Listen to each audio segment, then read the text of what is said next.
And I'm Olivia Covington. More than 1,000 Hoosiers showed up to the State House on Monday to show their support for the state superintendent. An Indianapolis mother is speaking out about what she's calling rude and shameful behavior. Historic arguments are taking place today inside a federal courtroom in Chicago. Throughout the rally, the pastors had one message for Republicans in the state: support them or get voted out. In the wake of a year of heightened danger and killings, the Indianapolis 10-Point Coalition is leading its people in the fight against violence. Students all around Indiana are heading back to class this week, and this year they're getting new education on a law that can save lives. This tree might be nice to look at, but students at Franklin College say the smell is anything but pleasant. Students say these so-called stinky trees smell so badly they avoid walking in this area just so they don't have to smell it. And the times when they do have to walk through, they say they hold their breath until the smell is gone. Math and science, two fields usually dominated by men, but this week at Conner Prairie, the girls are proving that they can do it too. In a little more than a week, Franklin College graduating seniors will receive their diplomas here in the Spurlock Center. But more important than the location of the ceremony is this ticket in.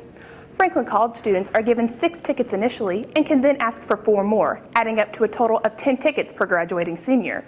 But at bigger schools like Purdue, students are only given 2 tickets initially. Franklin College seniors say they're lucky. They are allowed to invite their family and friends to join in their special day. Yes, I'm live in Franklin here at the Franklin Family Aquatic Center, where right through those doors, preparations are underway for the pool's opening weekend. Now, the pool is set to open tomorrow morning, so crews started working yesterday to fill the lazy river, the water slides, and the other pools. And also going on inside, a new refrigerator is being installed in the snack area.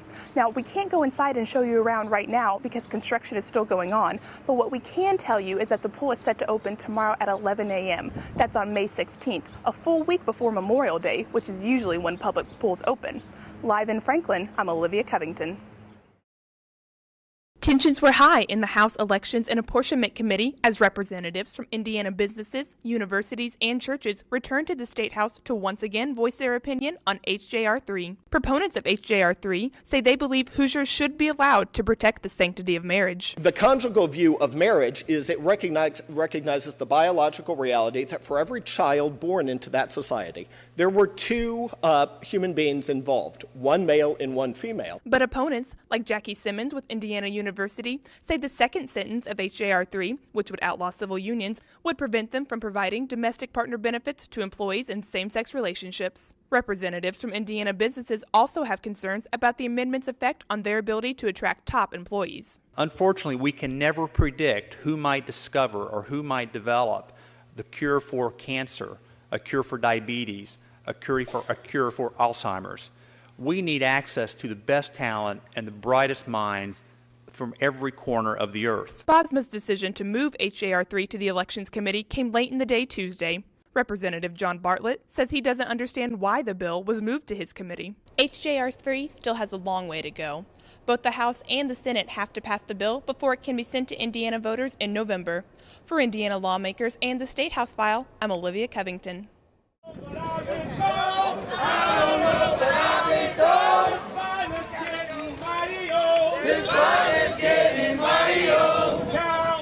In the wake of a year of heightened danger and killings, the Indianapolis 10-Point Coalition is leading its people in the fight against violence. On March 29th, the coalition led a march through downtown Indianapolis to raise awareness of the need for peace in that community. 10 Point's always been in my heart. You know, my family's involved in it. And I lost 7 nephews and a niece from gun violence in this neighborhood. So it's a time, it comes a time that says stop. Residents, police officers, and even city officials met at the Pilgrim Missionary Baptist Church on 30th Street and worked together to address the issue of gun violence in the city. And while Indianapolis Mayor Greg Ballard says most of the violence is related to drugs, he also says there are other issues that contribute to the city's danger. You got to address the mental health issues. You got to address the drug issues. You got to address early education issues. We got to address hunger. All of these work together that lead to days like this. But local residents and city leaders all say they have one thing in common. They're not giving up on the community they call home. Send a strong message. The devil's a liar, number one. The we as a community are controlled by city.